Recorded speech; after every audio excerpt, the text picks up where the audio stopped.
โอตาทาสุมาคุณรักคุณเดียวในบ้าน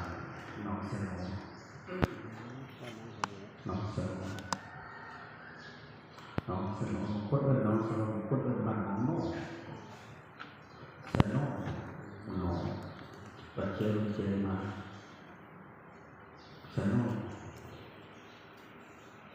บางคนบางคนบางน้องโน่บางเขียนมันซอเสียงบอกคอยบางนี้ซอเสียงน้องเสนอไม่ค่อยเป็นน้องเสนอ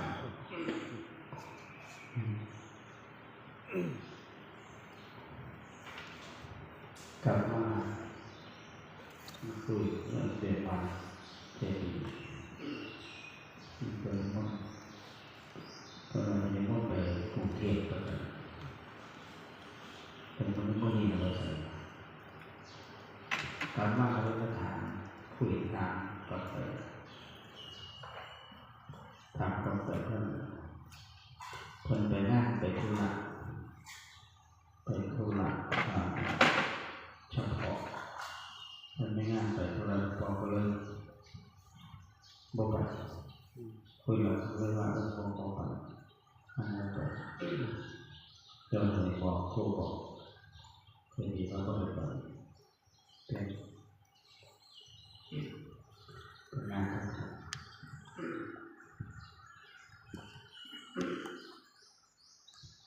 มันงานแบบธรรมดางานแล้วก็การเปลี่ยนแปลงเป็นนอกที่หน้าคนเราในคนเปลี่ยนแปลงบทเทียนนี้ตั้งใจว่าจีบไปก็ไม่ได้ไปเมื่อวานจะออกไปนั่งตั้งใจว่าสื่อสารกลับมาจะบริการต่อฟังจะเลยไปก็จะคุยจบผ่าก็จะมีพวกจันท่าหรือว่าตัวจันท่าในมดแล้วก็จะมาในมดเปิดบานเนี่ยคนในโรงงานใจแต่คือพวกมันจะให้ฮับจะบอกแล้วฟังเขาก็ไม่เป็นผู้ฟังที่ดีนะฟังคือคนเล่าเป็นในสระธรรมดาคนนี้ยังไม่แก่ที่จะลำบากมาระบายมันก็จะระบายว่าอะไรต่างๆมันเป็นพวกสบายใจมันได้ระบายออกมาทำอะไรระบายน้องกับอาการก็เลยยิ่งไปลงตามาไปเอาใจคนไปมันไม่แต่ทางต่อไปเพื่อไปเอาใจคนว่าวันหน้าที่ว่าเอาใจคนแล้วก็หมายว่าเอาใจคนมาเอาใจมาตากใจคนเห็นใจไหนสิแต่ศรัทธาคนเข้ามาเอาใจที่เห็นในศรัทธาเกิดศรัทธามีศรัทธาเห็นในสิ่งมีศรัทธาแต่คนไปแล้วเราคนโอ้พิจารณาลงกว่าแต่ละคนจะบอกกันคุยกันเข้าใจกันศรัทธากับบุคคลศรัทธากับบุคคลศรัทธากับคำสอนศรัทธาในพุทธศาสนามันก็ธรรมดาที่คนหนึ่งเปลี่ยนความคิดตัวของไปเสื่อผู้ใดผู้หนึ่งของมันเลยไหมเป็นบทเรียนของพุทธศาสนาทางพุทธศาสนาได้ร้อยศาสนาได้ดีศาสนาได้ดีศาสนาได้เก่งศาสนาได้เก่งเป็นการคือพวกเสื่อคือเป็นพวกเสื่อแต่ถึงมาเห็นพวกเสือว่าทั้งพวกเสือเนี่ยเห็นพวกเห็นมันถึงสองเนี่ยพวกอะไรเป็นขนาดต่างที่เห็นคนเปลี่ยนคนหนึ่งมากเสือต่างบุคคลมันเป็นเรื่องง่ายแล้วก็เสือในท่านคำสอน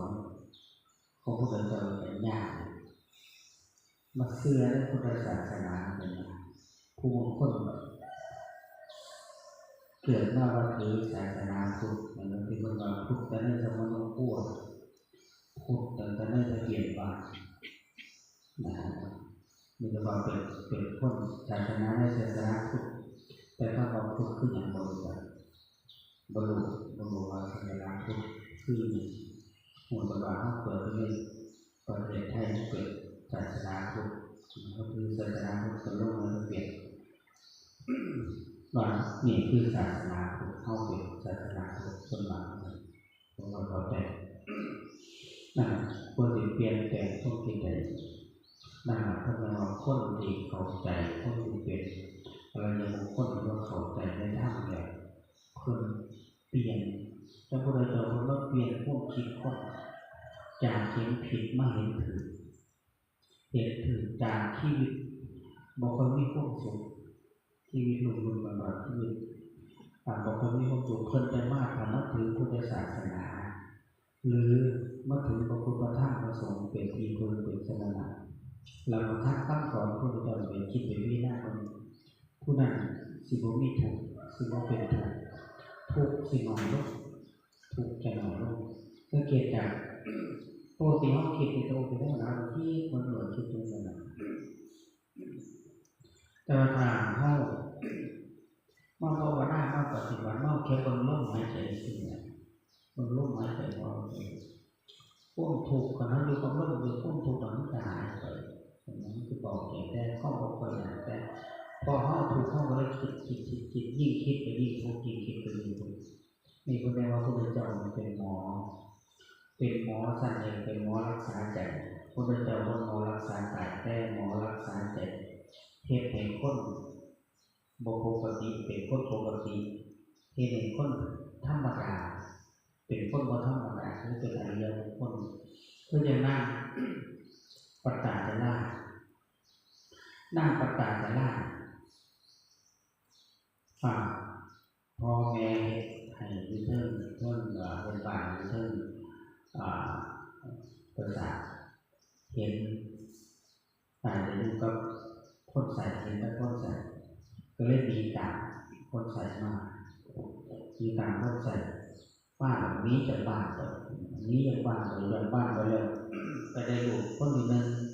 ไปยังกลับบ้านแต่ว่าสามีก็บ่อยกันไปอยู่เมืองนึงสามีก็บ่อยกันมีได้บ้านไปเลยเพราะได้ลูกที่สองบ่ไหวเลยบอกเลยลูกที่สองก็กลับบ้านเพราะว่าลำบากนะไม่อยู่มันลำบากก็เลยกลับไปงานกลับไปเลยสามีหาตกปลาหาเยอะสามีกลับมาบ่เห็นภรรยาเจ้าของทองใหญ่ย่างไปน้ำตาถึงตัวเมื่อนึงจู่ลูกเมื่อนึงทองย่างไปน้ำตาจนไปหอดเดินทางสามีก็นั่งมอทอพอดีก่อนออกลูกเจ็บท้องตัวออกลูกเมื่อเจ็บท้องจะออกลูกอยู่สามีเลยบอกจะเป็นดีได้จะเป็นพูดนะไฟกระดาษหน่อยไม่ตามไฟไหนไปหากระดาษไฟหาเพื่อนมาไปหาเพื่อนมาถือมูกกัดตายหัวถือมูกกัดตายจะฟ้องผู้เดียวฟ้องเก็บท้องผู้เดียวผู้มันปอกลูกแล้วคิดคนจะฟ้องวิผู้เดียวดูแลลูกจะฟ้องสมัยดูแลลูกจะฟ้องเบิ้งเซ็ตหนังเซ็ตนี่เอาผ้านั่นเซ็ตเสือผ้าแล้วเซ็ตอะไรว่าคิดคนดิ้งนอนเลยเหมือนหลวงพ่อเขาที่พูดเลยก็ต้องดูแลที่เป็นง้อกล้วยมันขอหลวงพ่อก็ถือที่ใหญ่บางทีทั้งโอกาสทั้งประชาของโกมามันก็ดูเป็นแบบต้องเซ็ตต้องดูแลได้ลูกว่าเรียบร้อยแล้วแต่ของเขาไม่แห้งได้มาแล้วไปตั้งเดือดเต็มตัวลูกไปจูงลูกไปแล้วจูงลูกไปเพื่อจะกลับบ้านกันเลยไปนั่งหาสามีครับสามีไปเห็นสามีถึงโมกปัจจัย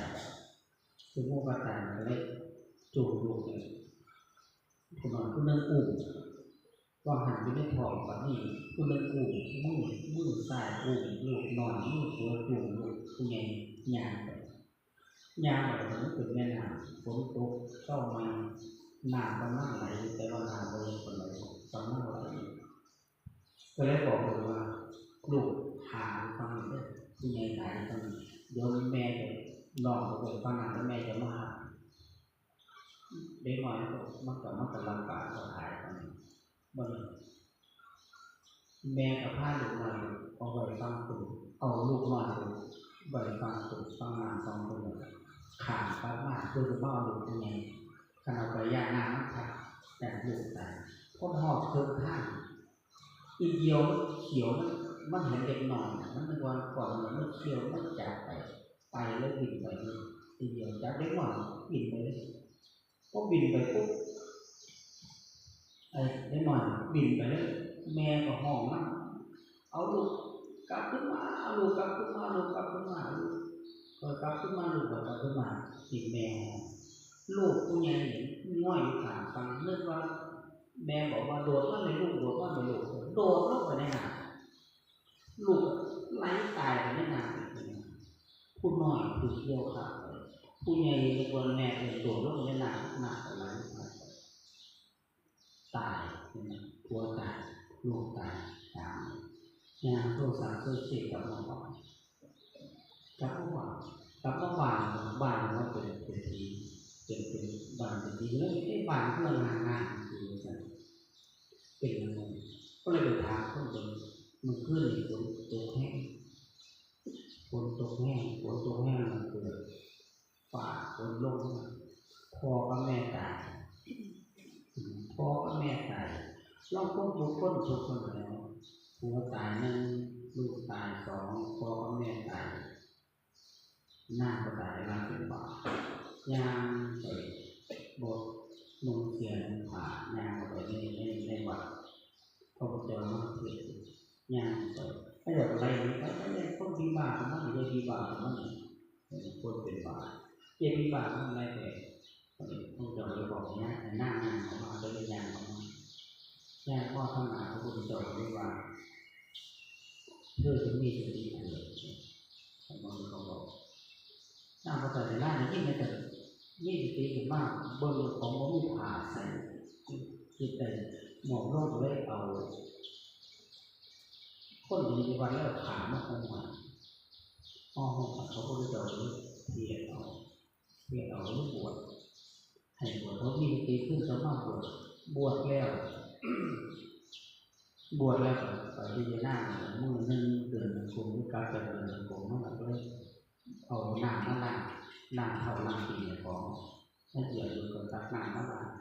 ล้างขันที่นั่นปุ๊บน้ำมันไหลหอดคนนี้พอล้างที่สองมันไหลไก่ย้ำมันไหลไก่จำหนังจำเลยเป็นเวลานั่นคือทั้งสองนี่คือทำที่พระเจ้าเป็นการสรุปเปลี่ยนจากคนธรรมดาเป็นอริยบุคคลในอย่างพระองค์เดินถ้ามาพระเจ้าก็คือว่าสิ่งที่ศักดิ์สิทธิ์สิ่งที่เดียวที่สุดคือสิ่งศักดิ์สิทธิ์ที่สุดอันนั้นคือธรรมะเปลี่ยนจากคนปกติเปลี่ยนจากคนที่ว่าเป็นคนที่ใดเปลี่ยนพุทธศาสนา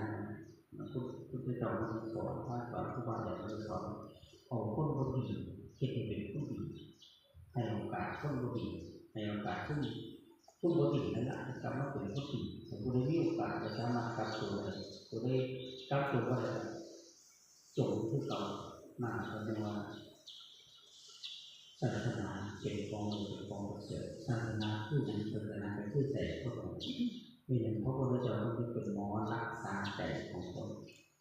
ในตัวเองนั่นก็เลยเปรียบก็เลยบอกเองว่าส่วนใหญ่นี่ผู้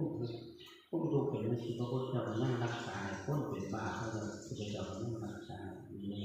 คือเป็นของโลกเป็นของเสือคือศาสนาควรศึกษาเอาควรศึกษาพอฟังก็คือบอกลายมันจะเข้มอย่างเดียวเข้มคนเราเข้มคนบอกมา